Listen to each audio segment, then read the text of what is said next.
ہوں عالیہ، آپ دیکھ رہے ہیں بریکنگ بیریئرز۔ آج اپنے پروگرام میں سب سے پہلے آپ سب کو جشن آزادی، یعنی کہ 75 ایئرس ہو گئے ہمیں آزاد ہوئے، ہم یہ کہتے ہیں کہ بڑے فخر سے یہ جشن مناتے ہیں، تو آپ سب کو میری طرف سے آزادی مبارک اور یہ دن مبارک۔ خوب سیلیبریٹ کیجیے گا جس طرح بھی آپ کرنا چاہتے ہیں اور کرتے ہیں، لیکن ہم آج جس ٹاپک پہ بات کرنے لگے ہیں بڑا ہی گمبھیر قسم کا ٹاپک۔ ویسے تو آپ نے دیکھا کہ میں نے ایک سیریز آف پروگرامس اسٹارٹ کیا 75 ایئرس پر۔ کل بھی آپ نے دیکھا کہ خاص طور پر جو اکانومی ہے اس کے پر ہم نے بات کی، اور 75 ایئرس میں پاکستان کی اکانومی کہاں پر ہے اور دوسرے جو ہمارے ہمسائے ممالک ہیں ابھی تک۔ آج ہم جس ٹاپک پر بات کریں وہ ہے جمہوریت یا ڈکٹیٹرشپ۔ ہم نے کیا سوچا اور کون سا ماڈل ہم نے اپنانے کی کوشش کی، اور ایک آئیڈینٹی کرائسس جو کہا جاتا ہے اس سے بھی جڑا ہوا یہ ایک ٹاپک ہے۔ میرے ساتھ اس وقت شریک ہو رہی اس پر بحث کرنے کے لیے، اس پر بات کرنے کے لیے، آپ بہت اچھے طریقے سے جانتے ہیں، آپ بیرسٹر حامد باشانی خان صاحب، جو کہ ایک لائر ہیں، ایک براڈ کاسٹ جرنلسٹ ہیں اور پولیٹیکل سائنٹسٹ۔ بہت شکریہ بیرسٹر صاحب for joining my show. Thank you جی، آپ کا شکریہ۔ بیرسٹر صاحب آپ کو بھی آزادی مبارک، جشن آزادی مبارک۔ ہم بڑے جوش و جذبے کے ساتھ آج منا رہے ہیں۔ آپ کو مبارک ہو جی، بالکل بنائیں، پورے جوش و خروش کے ساتھ بنائیں جی، بنانی چاہیے۔ کسی بھی کام کی آزادی جو ہے ہوں، بڑا ایونٹ ہوتا ہے تو اس پہ جتنا بھی جشن آپ بنائیں اتنا کم ہے۔ بالکل صحیح۔ ہم نے کیونکہ قربانیاں بھی بڑی دی، اس کی وجہ یہ 1947 میں ہم نے دیکھا کہ بڑے ہمارے جو فور فادرس تھے انہوں نے کس طریقے سے قربانیاں دی۔ ہم نے تو نہیں دیکھا، لیکن جو اس وقت لوگ تھے ظاہر ہے، تو یہ بھی بنتا ہے۔ بیرسٹر صاحب میرا سوال آپ سے یہ ہوگا کہ کیا 75 سال، یا چلیں آپ 50 سال بھی کہہ لیں، اگر ہم تھوڑا سا پیچھے چلے جائیں، تو کیا یہ وقت کافی ہوتا ہے کسی ایک نیشن کے لیے، قوم کے لیے یہ فیصلہ کرنے کے لیے کہ اس نے جمہوریت رکھنی ہے یا ڈکٹیٹرشپ رکھنی ہے، یا یہ کون سا ماڈل اپنانا ہے؟ اگر کافی ہوتا ہے تو پھر ہم اس کا فیصلہ کیوں نہیں کر پائے؟ دیکھیں جی، یہ جو ماڈلز والا کیس ہے نا، اس کے لیے کوئی ٹائم لیمٹ تو نہیں ہے۔ اس کی وجہ یہ ہے کہ یہ جو پوری بانی نو انسانیت جس کو آپ کہتے ہیں نا، پوری ہیومینٹی انٹرنیشنلی، یہ ان سب کا کامن کوشچن رہا ہے فار لاسٹ 500 ایئرز اور مور۔ تو اس میں پوری دنیا نے مل جل کے سوچا اور اس بات پہ اتفاق کیا ہے کہ جو ہے ہمارے لیے سب سے بہتر نظام جو ہے وہ جمہوریت ہے۔ دیکھیں نا، ایک نظام، کوئی بھی جمہوریت ہے یا آمریت ہے یا کوئی چیز ہے، یہ راتوں رات تو نہیں آئی نا۔ یہ آپ قدیم زمانے کی تاریخ سے اٹھا کے دیکھیں تو ایک باقاعدہ جدوجہد کا آغاز جو قدیم مصر اور بابل کی تہذیبوں سے لے کے قدیم گریک اور رومن تہذیبیں اور سلطنتیں، وہ جو ہم سارے قصے کہانیاں پڑھتے ہیں، فیکٹس پڑھتے ہیں بلکہ، تو وہ فیکٹس ہم اسی لیے پڑھتے ہیں کہ جب ہم مختلف نظاموں کو ڈسکس کر رہے ہوتے ہیں کہ کس طرح جو ہے وہ انسان نے اس دنیا میں ایک بہتر سماج کی تعمیر کے لیے اپنے حقوق کی جو ہے وہ ایک پراپر تقسیم کے لیے، اور جو ڈسٹریبیوشن آف ویلتھ ہے سوسائٹی میں، اور سماجی اور معاشی انصاف کے لیے کیا کیا سٹرگل کی۔ تو اس میں ہم بچوں کو کیا پڑھاتے ہیں یا خود کیا پڑھتے ہیں؟ تاریخ جب بھی ہم پڑھتے ہیں کہ اس میں ہم یہی چیزیں دیکھتے ہیں نا کہ کون سا تجربہ ہوا جو ناکام ہوا، کون سا ہوا جو کامیاب ہوا۔ تو یہ صدیوں کے پروسیس میں انسانیت نے یہ سیکھا ہے کہ نظام دنیا میں صرف ایک ہی چل سکتا ہے جس میں کہ آپ پبلک پارٹیسپیشن، جس کو آج کل ماڈرن ٹرمینالوجی میں کہتے ہیں۔ اب اس پہ آگے آگے تھوڑا سا اختلاف پبلک پارٹیسپیشن کی شکلوں پہ ہو سکتا ہے کہ وہ جو ہے کس شکل میں اس کو بنایا جائے، لیکن اس کا طریقہ اور راستہ جو ہے وہ ایک ہی ہے، اور وہ جمہوریت ہے۔ جمہور کا مطلب عوام، اور جمہوریت کا مطلب ایک ایسا نظام جو عوام کے ذریعے آتا ہے اور ان سے ہی گزر کے تو پاسبل ہوتا ہے اس کو امپلیمنٹ کرنا۔ اس لیے یہ کوئی ہماری نہ ایجاد ہے، اور نہ ہی اس کو پاکستان کو ایز اے کنٹری اس پہ جو بہت زیادہ فکر مند ہونے یا غور و فکر کرنے کی ضرورت ہے، اور نہ ہی پاکستان میں آئی ایم ساری ٹو سے اس کیلیبر کے کوئی فلاسفر ہیں یا اتنے بڑے سماجی سائنٹسٹ ہیں یا فلسفہ دان ہیں کہ ان کو یہ کوشچن دے دیا جائے کہ جی ہمارے لیے جمہوریت بہتر ہے یا نہیں۔ یہ تو ظاہر ہے کہ اس حساب سے دیکھیں تو بہت دنیا بھری پڑی ہے ایسی ایسی شخصیات اور ایسے ایسے لوگوں سے۔ تو اس لیے دنیا نے اتفاق کیا کہ جناب جمہوریت ہی واحد راستہ ہے. پاکستان نے اس کو ایز اے پرنسپل اڈاپٹ کیا، ایٹ لیسٹ قائد اعظم محمد علی جناح تک آپ کہہ سکتے ہیں. یہی وجہ ہے کہ جب آج آپ آزادی کا جشن بناتے ہیں تو اس میں کوئی قائد اعظم کی 11 اگست 1947 والی تقریر کا ذکر نہیں کرتا.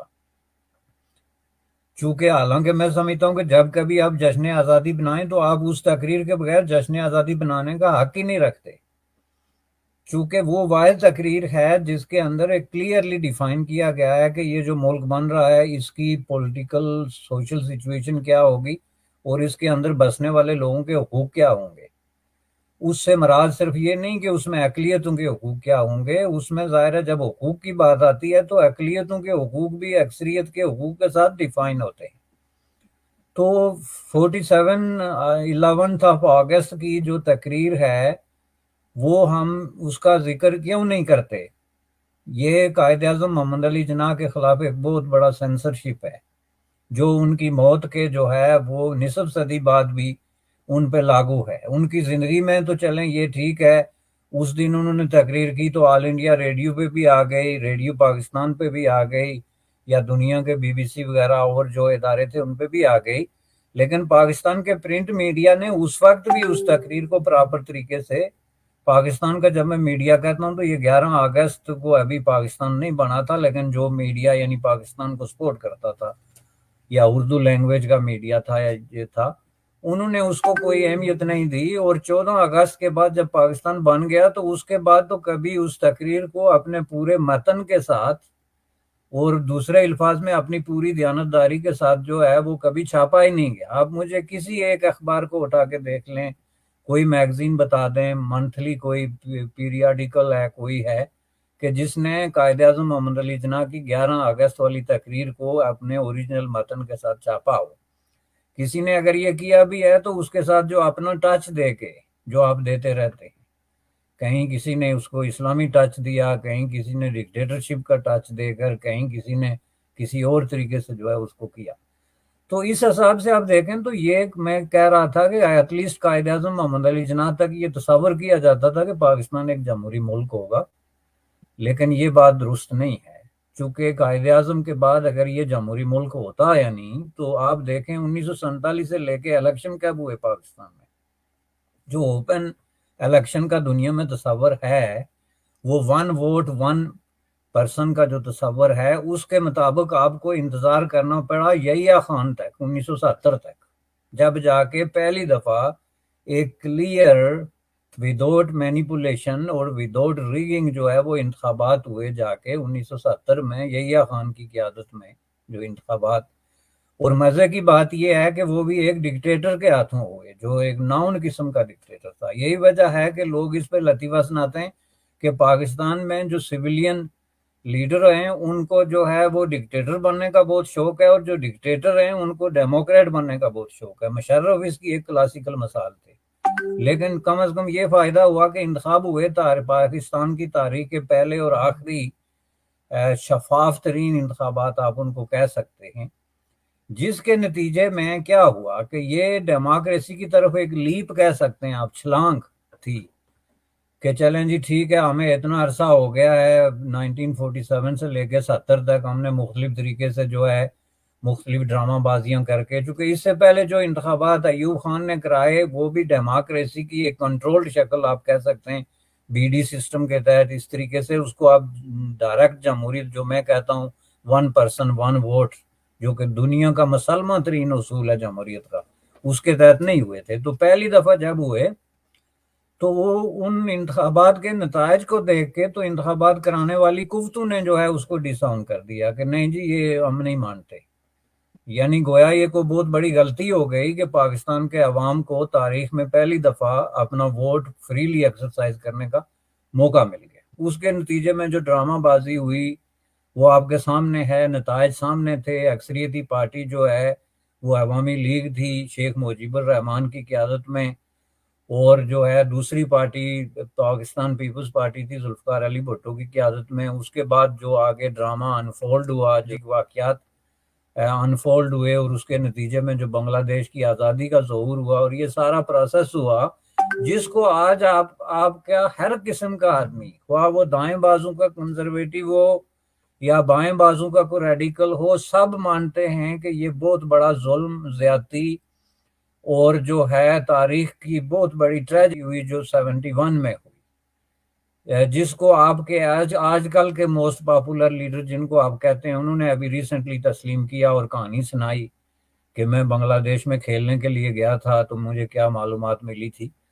تو اس سے آپ اندازہ لگا سکتے ہیں کہ وہ کتنی بڑی ایک ٹریجڈی، کلیئر قسم کا ظلم تھا، زیادتی تھی، اور جمہوریت کے منہ پہ تماچا تھا جس کو ملٹری ڈکٹیٹر نے اور ملک کی جو پرو ڈکٹیٹرشپ فورسز ہیں انہوں نے کس طریقے سے بنا کے عوام کے سامنے پیش کیا، جس کے نتیجے میں لوگ پیٹتے ہیں جی ملک ٹوٹ گیا، حالانکہ بنگالی جو ہے جشن بناتے ہیں آپ کی طرح کہ ان کو آزادی مل گئی۔ تو پہلی دفعہ آپ نے عوام کو جمہوریت دے کے تو پھر خود ہی اس کا گلا گھونٹ دیا۔ اس کے بعد جو آگے تصورات آتے گئے جمہوریت کے، اس میں آپ مجھے ایک کہیں سے سائٹیشن بتا دیں جس میں کسی نے یہ تسلیم کیا، وہ ہارنے والے نے یا جیتنے والے نے، کہ کوئی فیئر الیکشن پاکستان میں ہوئے انٹل ریسنٹلی آ کے، جب یہ 2000 کے بعد کے واقعات ہیں جس میں کہ یہ تینوں پارٹیاں باری باری آئی اور اس میں جو ڈرامہ ہوا اور جو الزامات اور جس طریقے سے لگے کہ میں جیتوں تو الیکشن فیئر ہیں اور میں ہار جاؤں تو الیکشن میں بہت بڑی رگنگ ہو گئی۔ جو سیٹ مجھے ملی وہاں دنیا کا شفاف ترین الیکشن ہے، جو سیٹ میں ہار گیا وہ تو شفاف ہو ہی نہیں سکتی۔ اب یہ جو مینٹالٹی آ کے ڈیولپ ہو گئی 70 سال کے پروسیس میں، اس کی ہر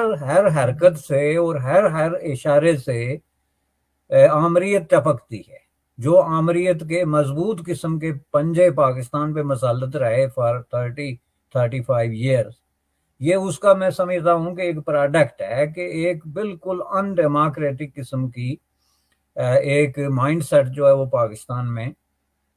بن گیا، اور اس کے نام پہ جمہوریت کا گلا گھونٹ کے تو اس کو ایک ایسی جو ہے ڈسٹارٹیڈ قسم کی چیز بنا دیا گیا جس کا جمہوریت سے کوئی تعلق نہیں۔ اگر آج پاکستان میں جو پاور سٹرگل ہو رہی ہے اس کو اگر آپ اس کنٹیکسٹ میں دیکھیں تو اس کو کوئی ہوش مند آدمی جو ہے جمہوریت نہیں کہہ سکتا۔ جمہوریت کا مطلب یہ نہیں ہوتا کہ آپ کو ایک آزادی ہے تو آپ اس آزادی کو لازمی استعمال کریں خواہ اس کی وجہ سے عوام کا کھانا خراب ہوتا ہو۔ میں آپ کو مثال دیتا ہوں جی، میں 9 سیٹوں پہ الیکشن لڑنے کا اعلان کرتا ہوں اس لیے کہ میں پاپولر ہوں، میں آپ کو مثال دیتا ہوں، اور میرے ساتھ عوام ہے، ٹھیک ہے، اور جمہوریت نے مجھے حق دیا ہوا ہے کہ میں اس پہ الیکشن لڑوں، اور اس کے ساتھ ساتھ کانسٹیٹیوشن میں کوئی پابندی نہیں کہ کوئی آدمی کتنے لڑ سکتا ہے۔ تو یہ بات ایسے ہی ہے جیسے مجھے اپنی وائف کو طلاق دینے کا حق ہے، اسلام میں بھی جائز ہے، کرسچینٹی میں بھی جائز ہے، دنیا کے ہر قانون میں۔ میں ابھی 5 منٹ بعد اس کو اٹھ کے میں اس لیے طلاق دے دوں کہ مجھے حق ہے۔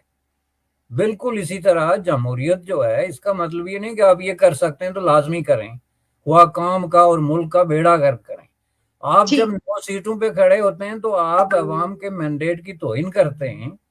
اور آپ اپنی شخصی پاپولیرٹی کو یوز کر کے تو آپ جمہوریت کو مینیپولیٹ کرتے ہیں اور عوام کو یہ انسلٹنگ قسم کا میسج دیتے ہیں کہ میرے علاوہ اس ملک میں کوئی آدمی اس قابل نہیں ہے کہ وہ آپ کو ریپرزینٹ کر سکے، اور میں آپ کو 5 منٹ کے لیے ریپرزینٹ کر کے پھر آپ کو نیچے پھینکوں گا اور پھر دوسرا آدمی آپ کو ریپرزینٹ کرے گا۔ یہ جمہوریت نہیں ہوتی ہے۔ جمہوریت کا مطلب یہ ہوتا ہے کہ آپ ایک دانش مندی سے روایات کے مطابق جو ہے وہ فیصلے کریں، جو کہ نہیں ہو رہا۔ اس وقت بھی جو جنگ جاری ہے پاکستان میں وہ اقتدار کی ننگی لڑائی ہے، جس میں عوام کے مفادات کیا ہیں، ان کا فیوچر کیا ہے، اس پہ کوئی غور کرنے کے لیے تیار نہیں ہے۔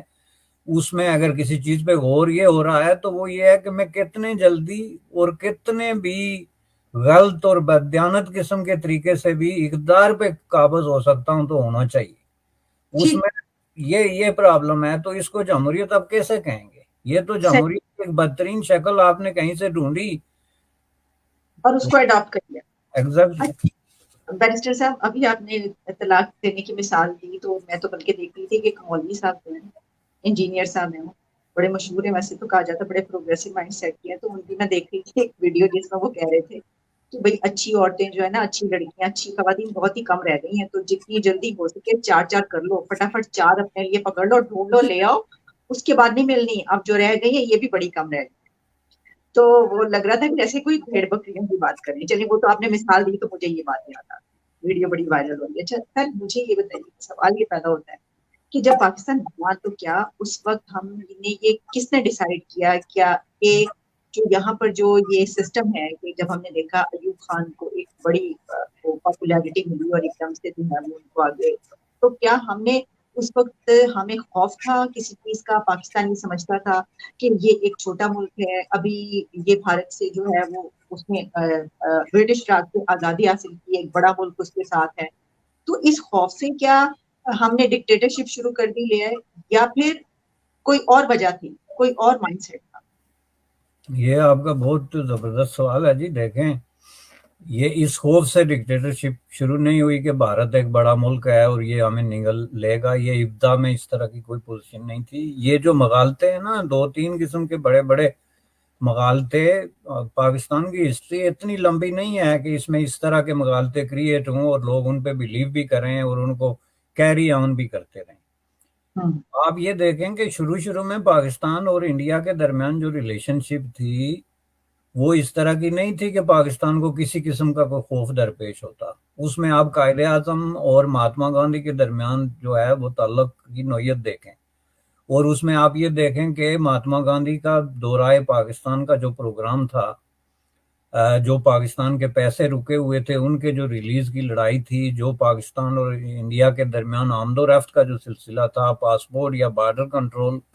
کا کوئی سلسلہ نہیں تھا, کرنسی مشترک تھی, جنگ اور اس طرح کا کوئی تصور لیڈرشپ کے ذہن میں نہیں تھا, اور اس وقت لیڈرشپ ہی سب کچھ تھی. یہ پاکستان کی جو کریشن ہے اور اس کا یہ سارا جو سلسلہ ہے, اس میں عوام کا جو لوگ کہتے ہیں نا کہ بہت بڑا رول ہے کہ ہم نے یہ قربانی دی, وہ تیر مارا, یہ کیا, یہ سب جھوٹ ہے. اس میں صرف ایک سچ ہے, وہ ہے قائد اعظم محمد علی جناح کے اپنے الفاظ میں کہ پاکستان میں نے, میرے ٹائپ رائٹر نے اور میرے سیکریٹری نے کریٹ کیا. یہ ایک ایسا بیان ہے جس کو کوئی آدمی چیلنج نہیں کر سکتا. عوام نے کوئی تیر نہیں مارا. ایک جلوس یہاں نکال لینا یا ایک جلسہ وہاں کر دینا جو ہے اس سے ملک بننا تو بڑی دور کی بات ہے. یہ چھوٹے چھوٹے مطالبات آپ کے پورے نہیں ہوتے, پورا دن جلوس نکل رہے ہوتے ہیں 50-50 لاکھ کے, ٹھیک ہے نا. تو اس وجہ سے پاکستان نہیں بنتا کہ آپ نے جلوس نکال دیا. یہ جو آپ قربانی کی بات کرتے ہیں, اس کو ذرا ہسٹری کو پاؤں کے بل کھڑا کریں, سر کے بل مت کھڑا کریں. قربانی آپ کی جو ہے وہ پاکستان کا اعلان ہو گیا تھا جون میں برطانیہ کی پارلیمنٹ میں, جس کو آپ جو ہے پوری دنیا میں جس کے ڈاکومنٹیشن موجود ہے کہ ہم ہندوستان کو تقسیم کریں گے اور یہ پاکستان ہوگا اور یہ ہندوستان ہوگا, یہ اس کا طریقہ کار ہوگا جس کو آپ جو ہے وہ پارٹیشن پلان کہتے ہیں. وہ تو جون میں آ گیا تھا. تو آپ مجھے یہ بتائیں کہ جون 1947 تک کتنے لوگ مرے تھے تحریک پاکستان کے نام پہ؟ ایک آدمی بتا دیں مجھے کہ جس نے قربانی دی ہو تحریک پاکستان کے نام پہ, کہیں گولی کھائی ہو, کہیں لاٹھی کھائی ہو, کہیں آنسو گیس دیکھا ہو. یہ جو جھوٹ ہے نا اتنے بڑے بڑے, انہی جھوٹوں نے آپ لوگوں کو تباہ کیا. سوال یہ پیدا ہوتا ہے کہ جب آپ بچوں کو یہ پڑھائیں گے کہ ہم نے بہت بڑی بڑی, پاکستان کی فیٹ سیل ہو گئی تھی جون 1947 میں, جس میں کہ برٹش پارلیمنٹ نے باقاعدہ قرارداد پاس کر دی تھی کہ ہم بر صغیر چھوڑ رہے ہیں اور چھوڑنے سے پہلے اس کو تقسیم کر کے ان لوگوں کو پاکستان دے رہے ہیں, ان کو ہندوستان دے رہے ہیں. تو قربانی اس کے بعد تو نہیں شروع ہوتی نا, قربانی کسی چیز کے بنانے کے بعد شروع ہوتی ہے. پاکستان کا یہ اعلان ہو گیا تھا. اب آپ نے 14 اگست کے بعد جب فرقہ وارانہ تصادم کی شکل میں جو ٹرینوں میں اور بسوں میں اور مسافروں کے درمیان جو تصادم شروع ہوا, اس کے نتیجے میں جو لوگ شہید ہوئے یا مارے گئے یا جو بھی آپ اپنے نظریے اور عقیدے کی روشنی میں ان کو نام دیں, وہ ایک الگ چیز ہے. وہ اس کا آؤٹ پٹ ہے, وہ پاکستان بننے کا نتیجہ ہے. اس کے نتیجے میں پاکستان نہیں بنا. لوگوں کو سچ بتائیں, اس کے نتیجے میں پاکستان نہیں بنا, پاکستان کے نتیجے میں وہ ہوا. اور پاکستان کے نتیجے میں اس کے بعد آپ کو یہ جو بلینز آف لوگ مرے بھوک سے, ننگ سے, قید سالی سے, بیماریوں سے, ایکسیڈنٹوں سے, جبر سے, ناانصافی سے, ان کو کبھی آپ نے نہیں گنا. آپ کو صرف وہ قربانی نظر آتی ہے, اس لیے کہ اس قربانی کی بنیاد پہ آپ جھوٹ کا ایک پورا جو ہے ایک مال کھڑا کرتے ہیں. تو یہ انہوں نے اس وقت جو ہے وہ, آپ نے بات کی تھی کہ وہ خوف تھا, تو یہ خوف نہیں تھا. چونکہ اس کے لیے کوئی ماحول ہی ایسا نہیں تھا. پاکستان انڈیا کے درمیان ضرور فسادات ہوئے, لوگ مارے گئے, لیکن انڈیا پاکستان کے درمیان ریاستی سطح پہ کوئی اس طرح کی سچویشن نہیں تھی. یہ ان لوگوں نے کریٹ کی جنہوں نے پاکستان بننے کے بعد یہ سوچنا شروع کیا کہ بھائی یہ پاکستان تو بن گیا, بنایا قائد اعظم محمد علی جناح نے تھا, اس کو ہم نے ایلین قرار دے کے بے دخل کر دیا, اس کی بات نہ یہاں کوئی سننے کے لیے تیار ہے, نہ کوئی اس پہ غور کرنے کے لیے تیار ہے, تو ہم اس کی جسٹیفیکیشن کیا دیں؟ تو جسٹیفیکیشن انہوں نے یہ دی جی کہ انڈیا ہمارا دشمن ہے اور ہمیں ماننے کے لیے تیار نہیں. حالانکہ انڈیا نے لکھ کے دیا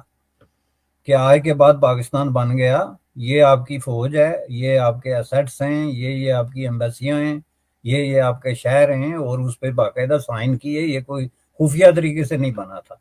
اب سوال یہ پیدا تھا کہ نہ ماننے کا کیا مطلب؟ وہ جی دل سے نہیں مانتے. یہ بات چلتے چلتے آ کے اٹل بہاری واجپئی کے دورائے لاہور تک چلتی رہی, جب انہوں نے مینار پاکستان کے سامنے آ کے کہا ہاتھ جوڑ کے کہ بھائی مانتے ہیں, خدا کے لیے ہماری جان چھوڑو, ہم مانتے ہیں پاکستان کو. تو یہ انہوں نے ایک خوف کریٹ کیا. اس کے نتیجے میں انہوں نے جو ہے عدلیہ اور فوج نے مل کے تو اپنی حکمرانی کے راستے ڈھونڈے,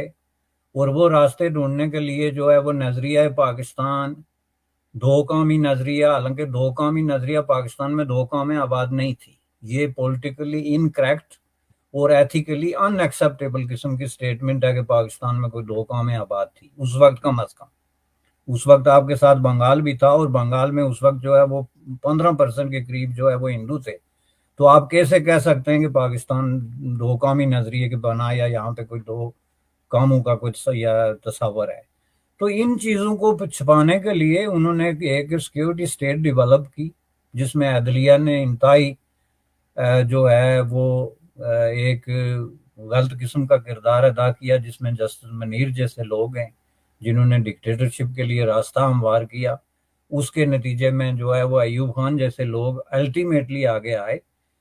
راز سوال اس کی پاپولیرٹی کا, تو اس کی وجہ یہ تھی کہ سیاستدانوں کا کوئی آگا پیچھا ہی نہیں تھا. اس وقت جو سیاستدان تھے وہ تھے ہی بیوروکریٹ بنیادی طور پہ. ملک غلام محمد جیسے لوگ جن کی کوئی پولیٹیکل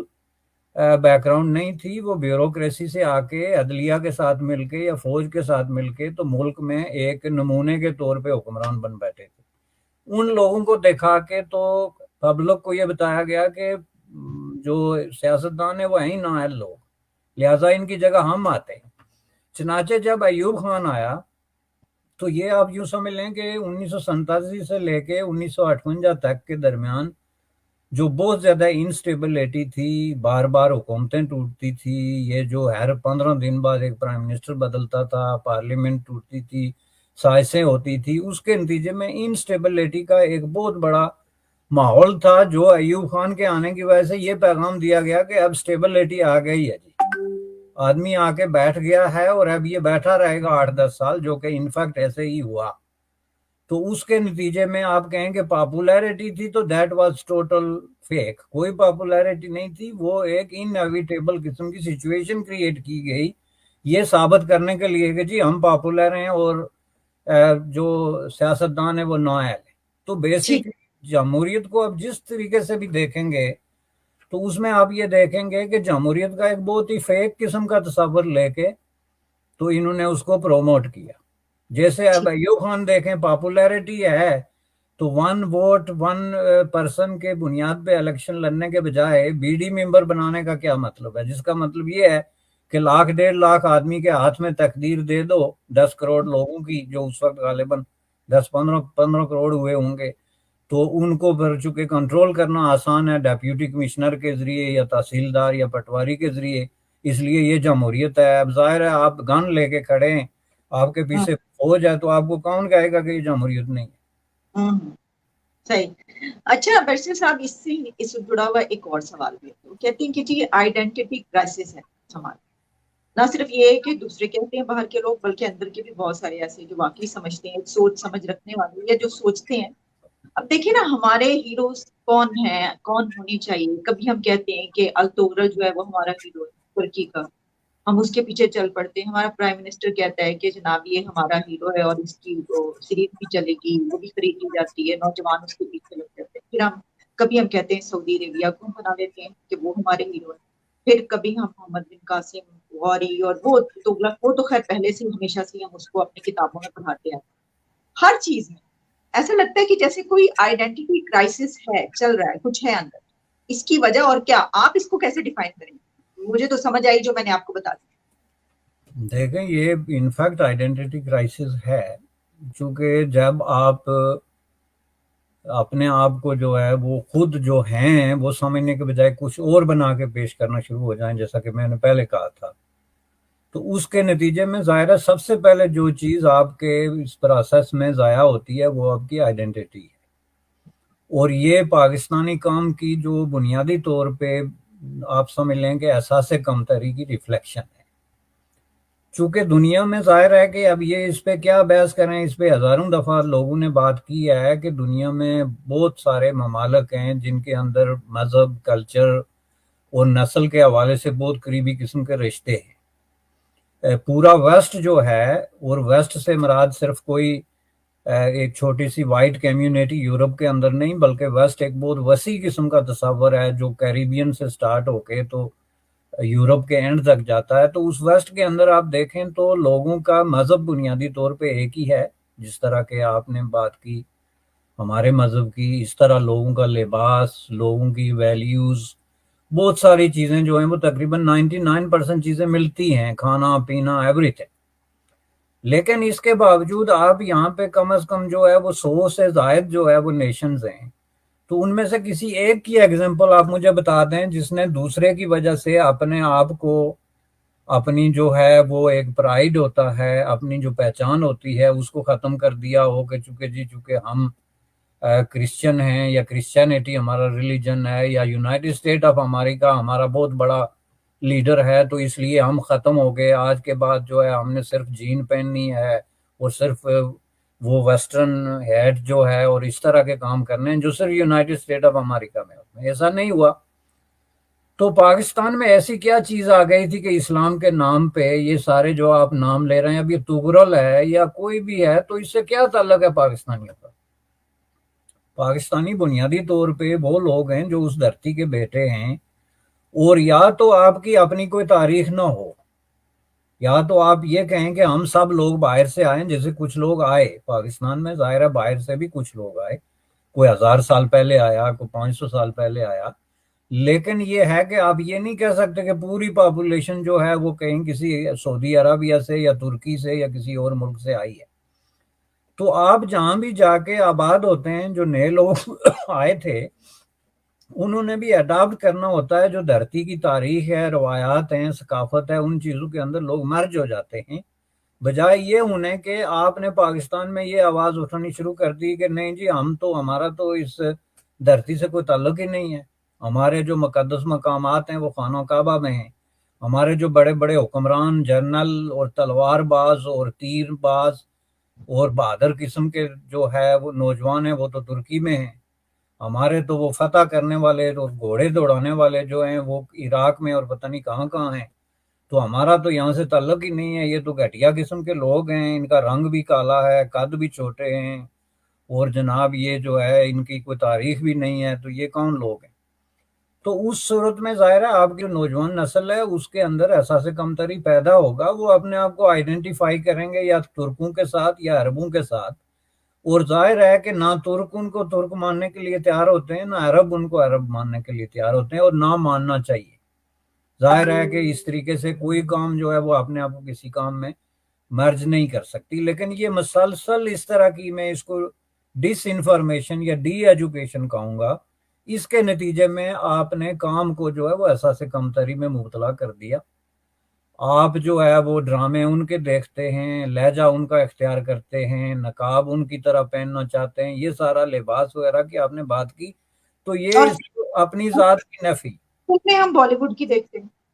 ایگزیکٹلی. اب اس میں چونکہ ظاہر ہے آپ کا جو اندر جو کچھ ہے نیچر ہے، اب ظاہر ہے آپ کی 5000 سالہ ہسٹری جو ہے، آپ مجھے ذرا یہ بتائیں کہ ٹھیک ہے یہ جو ترکوں نے دنیا پہ بہت بڑی ایک سلطنت قائم کی جس کو آپ سلطنت عثمانیہ کہتے ہیں،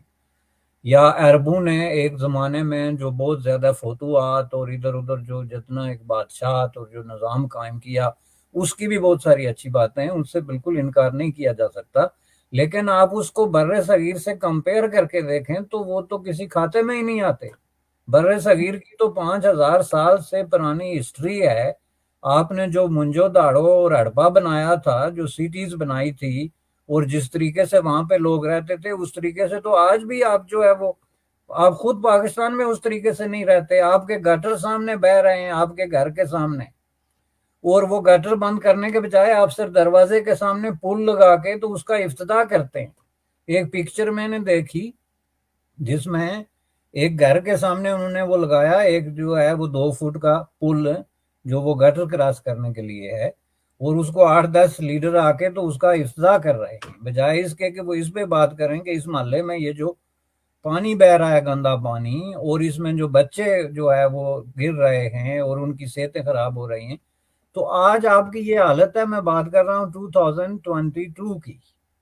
تو آج سے 5000 سال پہلے آپ نے ایک ایسا شہر بنایا تھا جس میں کوئی گٹر نہیں بہتا تھا، اس کے سارے گٹر جو ہے انڈر گراؤنڈ تھے، اس میں جو ہے وہ نہانے کے لیے غسل خانے تھے، اس میں باقاعدہ ایک سسٹم تھا پورا جو لیونگ کا ماڈرن تصور ہے،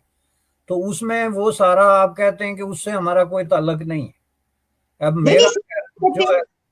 سر ہم تو ہمیں تو پتہ ہی نہیں اس کا، یہ جو آپ بات کر رہے ہیں یہ ہمیں نہیں پتا، ہم تو کہتے ہیں یہ تو مغلز نے کیا ہے پہلی، یہ تو مغلز کی ایجاد ہے سر، اتنی زبردست لیوش لائف سٹائل، ہم تو یہ بولتے ہیں۔ نہیں، مغل تو اس کے عشرے عشیر بھی نہیں ہیں جی، مغل تو کل کی بات ہے، وہ جب آئے، میں بات کر رہا ہوں ہڑپا اور منجو داڑو کی، میں بالکل بات کر رہا ہوں ٹیکسلا کی۔ آپ مجھے یہ بتائیں کہ ٹیکسلا میرے گھر سے صرف 140 کلومیٹر ہے، تو مجھے ٹیکسلا کے بارے میں کچھ نہ پتا ہو، وہاں کی جو تہذیب تھی، وہاں کی جو یونیورسٹیز تھی، وہاں کا جو علم تھا، وہاں کے جو سکل تھی، وہ سیکھنے کے لیے دنیا کے 40 ملکوں سے، اور اس وقت دنیا میں 200 ملک نہیں تھا، اس وقت ملک دوسرے طریقے سے گنے جاتے تھے، تو لوگ آتے تھے وہاں پہ پڑھنے کے لیے۔ اس پہ مجھے کوئی فخر نہ ہو، لیکن مجھے اس بات پہ فخر ہو کہ میرا کوئی ایک ترکی کوئی جنرل تھا جس نے پتہ نہیں تلوار گھما کے تو کس کو قتل کر دیا تھا، تو اس پہ مجھے اپنے آپ کو میں آئیڈینٹیفائی کروں، تو اس کا مطلب ہے میں آئیڈینٹی کرائسس کا شکار ہوں۔ یا تو آپ یہ ہے کہ آپ ملٹیپل آئی ڈیز کو اڈاپٹ کر لیں، جیسے دنیا میں ہے ملٹیپل آئیڈینٹیفیکیشن جو ہوتی ہیں، کہ اس میں کوئی برائی نہیں کہ ایک وقت میں ایک آدمی کی 2 آئی ڈیز ہیں، کہ مثلا میں کینیڈا میں رہتا ہوں تو میں کشمیر سے ہوں، تو میں اپنے آپ کو کشمیری کینیڈین کا ہوں، تو میں اپنے کو آئیڈینٹیفائی کرنے میں کوئی شرمندگی محسوس نہیں کرتا کہ کشمیری کینیڈین کا مطلب ہے کہ میں کشمیر سے آیا ہوں اور کینیڈین بن گیا۔ تو اس میں 2 آئیڈینٹیٹیز ہیں، کہیں لوگ اپنے آپ کی 3 4 5 آئیڈینٹیٹیز بیان کرتے ہیں جی، کئی لوگ کہتے ہیں جی ہم پاکستان سے آئے ہیں، ہم پنجابی ہیں، میری پہلی آئی ڈی پنجابی ہے، پھر پاکستانی ہے، پھر جو ہے وہ میں کینیڈین یا امریکن ہوں، اس میں کوئی برائی نہیں ہے۔ کئی لوگ جو ہے وہ ریلیجن کے حوالے سے اس طرح کی ان کی ڈیفرنٹ آئیڈینٹیٹیز ہیں، لیکن پاکستان میں آپ نے ایک مائنڈ سیٹ یہ کریٹ کرنے کی کوشش کی کہ ہماری صرف ایک آئیڈینٹی ہونی چاہیے، جو صرف یہ آپ کو ثابت کر کے بتائے کہ ہمارا ہندوستان سے کوئی تعلق نہیں،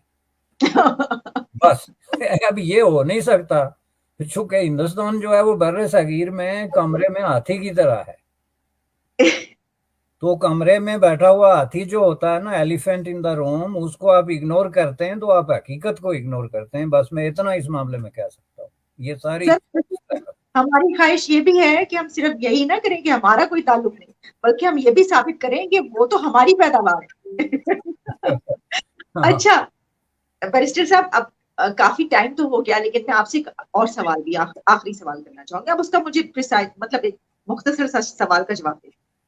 یہ جو چیزیں جو ہم بات کر رہے ہیں کرائسس، یہ انڈیا یا بنگلہ دیش میں کیوں نہیں؟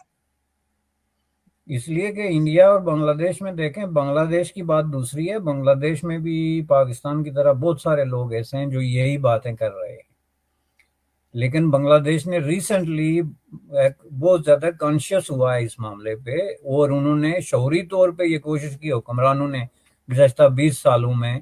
کہ وہ اس طرح کے لوگوں کو ڈسکریج کریں، جس کو ہم پراسیکیوشن کہتے ہیں جی، کہ یہ جماعت اسلامی والے کے خلاف مقدمہ چل گیا یا اس کلیرک کو اریسٹ کر دیا گیا اور یہ ہیومن رائٹس وائلیٹ ہو گئے۔ انہوں نے ایک پوری شعوری، جب یہ جماعت اسلامی والوں کے خلاف وہ جو مقدمات چلے اور جو پھانسیاں ہوئی، ہیومن رائٹس کے حوالے سے تو وہ ٹھیک ہے، آپ اس پہ بات کر سکتے ہیں کہ یہ وائلیشن ہے ہم جیسے جو ہیومن رائٹس ایکٹیوسٹ ہیں ان کے لیے، لیکن بنگالی پوائنٹ آف ویو سے انہوں نے ایک چیز فار ایور طے کر دی کہ اس دھرتی میں مفادات بنگالیوں کے جو ہیں وہ بنگال کے لوگوں کے ہیں، اور باہر کا کوئی بھی ہو کسی بنیاد پہ، مذہب کی بنیاد پہ ہے، کسی بنیاد پہ ہے، اس کے ساتھ آپ کا کسی طرح کا بھی کوئی جو الائنس ہے یا رویہ ہے وہ غداری ہے، اور وہ انہوں نے باقاعدہ اس کو کوڈیفائی کر کے تو لوگوں کو، اس طرح کے لوگوں کو ڈسکیریج کیا۔ اور بنگال کے اندر اپنا پہلے سے بھی دیکھیں کلچر جو ہے وہ بہت زیادہ، ان کی لینگویج ہے، کلچر ہے، پورا سسٹم ہے، وہ ہماری طرح متاثر نہیں ہوتے کہ اپنی لینگویج کو بھی لات مار دی، کلچر کو بھی لات مار دی۔ یہ سب چیزیں جو ہیں وہاں ٹیگور جیسے لوگ پیدا ہوئے جنہوں نے بہت وسیع پیمانے پہ آگے تک جا کے تو بنگال کے کلچر اور زبان کو اور آئیڈینٹی کو تحفظ دیا۔ تو ہندوستان کی تو بات خیر دوسری ہے، ہندوستان میں ظاہر ہے اس طرح کا تصور ہو ہی نہیں سکتا، چونکہ ہندوستان ہر اعتبار سے ایک کمپلیٹ ملک ہے جس کی اپنی ایک ہسٹری ہے، اپنی ایک جیوگرافی ہے، اپنی اچھائیاں اور برائیاں ہیں، اپنی ٹریجڈیز اور خوشخبریاں ہیں، پورا ایک پروسیس ہے، اس کو کہیں سے کچھ بارو کرنے کی ضرورت نہیں۔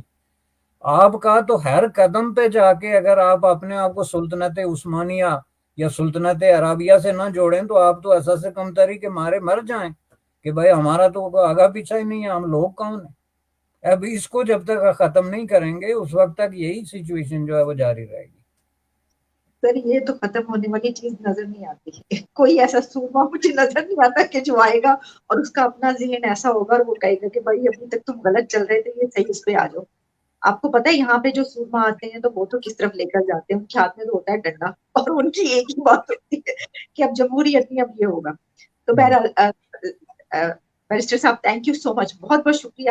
آپ نے جو بات کی۔ خیر آپ کی باتیں ظاہر ہے کہ سب کوئی جو ہے وہ کمال کی باتیں آپ کرتے ہیں، ہسٹری میں جب آپ بات کرتے ہیں تو مزہ آتا ہے سننے کا۔ بے شکریہ کہ آپ نے میرے پروگرام میں شرکت۔ Thanks thank allot. Thank you.